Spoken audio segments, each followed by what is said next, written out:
तारा ज्योतिष में एक बार पुनः आप सभी का स्वागत है। आज हम बताएंगे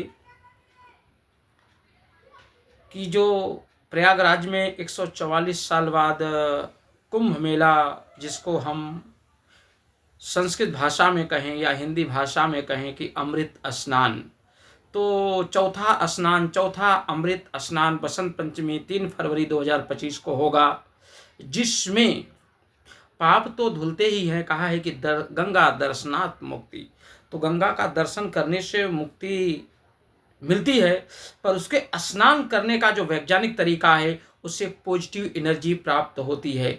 मन में यह भावना जागृत होती है कि हमारे सारे पाप या मेरे जो रोग विकार सब नष्ट हो गए।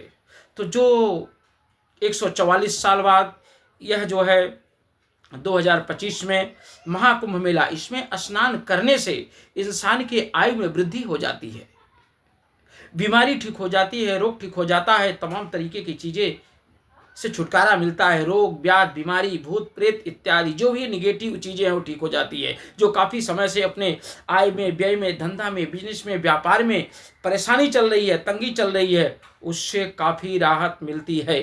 ये जो है महाकुंभ जो अमृत स्नान है, बहुत ही बड़ा इसका प्रभाव है। इसमें स्नान करने से इंसान वैकुंठ को प्राप्त होता है और अपने जीवन में एक भावना, एक ऊर्जा के साथ घर आता है और एक नए तकनीक के साथ, नए भावनाओं के साथ अपने काम में लग जाता है। उसको ये फीलिंग होता है कि अब हमारे काम सारे अच्छे होंगे और हम सतमार्ग से आगे बढ़ेंगे और हमारा विजय रथ रुकने वाला नहीं है। इस तरीके की वो फील होती है और उससे विजय की प्राप्ति होती है। तो जो है बसंत पंचमी के दिन, जैसे जिस बच्चों की पढ़ाई कमज़ोर हो, वो पढ़ ना पाता हो, काफ़ी उसको दिक्कतें होंगी, तो गंगा जल में जो है दिव्य स्नान करे और जो है लाल फूल या नीला फूल माँ गंगा को अर्पित करे और विद्यावंतम यशस्वंतम लक्ष्मीवंतम जन्म कुरु रूपम देहि जयम देहि यशो देहि दुसो जहि, इस मंत्र का उच्चारण करते हुए या किसी पंडित को बुला करके इस मंत्र का गंगा जी में स्नान करते हुए यदि गंगा स्नान करेंगे तो बच्चे की जो दिमाग है, जो वाइब्रेशन है, जो ऊर्जा है, एकदम पॉजिटिव में कन्वर्ट हो जाएगा और दिमाग काफ़ी वेग, काफ़ी तीव्र, तेजवान बन जाएगा। ये है 144 साल का महत्व।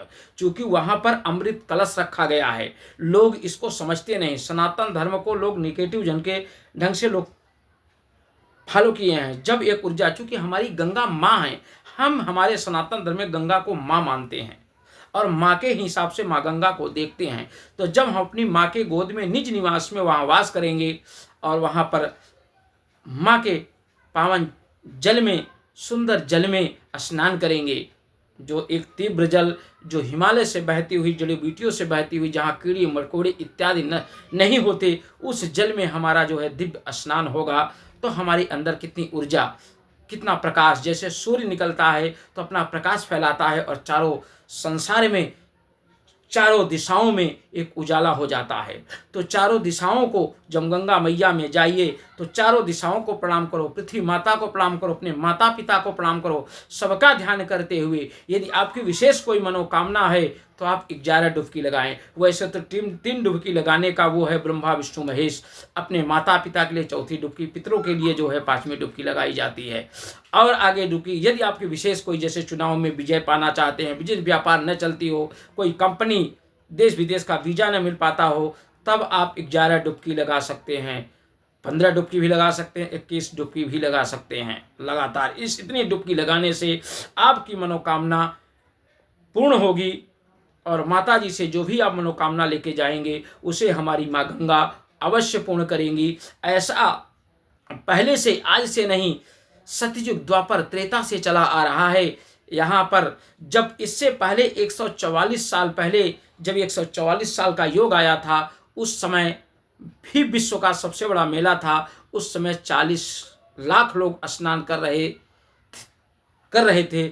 आज जो है वर्तमान में 45 से 60 करोड़ लोग स्नान करेंगे। ये है हमारे सनातन प्रेमियों, हमारे सनातन बंधु, हमारे इस वीडियो को देखें और गंगा मैया को जा करके एक डुबकी लगाइए। उसके यदि इंसान की आयु कम हो तो इससे आयु बढ़ जाती है, एक मजबूती, एक शक्ति, एक ऊर्जा प्रदान होती है। किसी भी प्रकार की परेशानी के लिए माँ गंगा से बोलिए, माँ गंगा उस अपराधों के साथ आपको एक ताकत, एक ऊर्जावान बना के वहाँ से भेजेंगी कि जैसे घर से माँ का आशीर्वाद लेकर के बेटा प्रदेश को कमाने के लिए जाता है तो उसके अंदर एक ऊर्जा, एक उमंग होती है, उसी तरीके भक्तों के जब गंगा माँ में स्नान करते हैं तो उनको एक ऊर्जा, एक वेगना के साथ वो आगे बढ़ते हैं। उनके अंदर एक तेज होता है कि मैं जाऊँगा संगम में डुबकी लगाऊंगा। मौनी, मौनी अमावस्या का मतलब क्या है कि मौन रहना चाहिए, मौन होकर स्नान करना चाहिए, दिन भर मौन रहना चाहिए। मौन रखने से आपके सारे प्रायश्चित नष्ट हो जाएंगे, क्योंकि हमारे सारे मंत्र कीले हैं। तो मौनी अमावस्या के दिन, मौनी अमावस्या इसलिए बोला जाता है कि सारा दिन मौन रहना चाहिए, मौन व्रत करना चाहिए।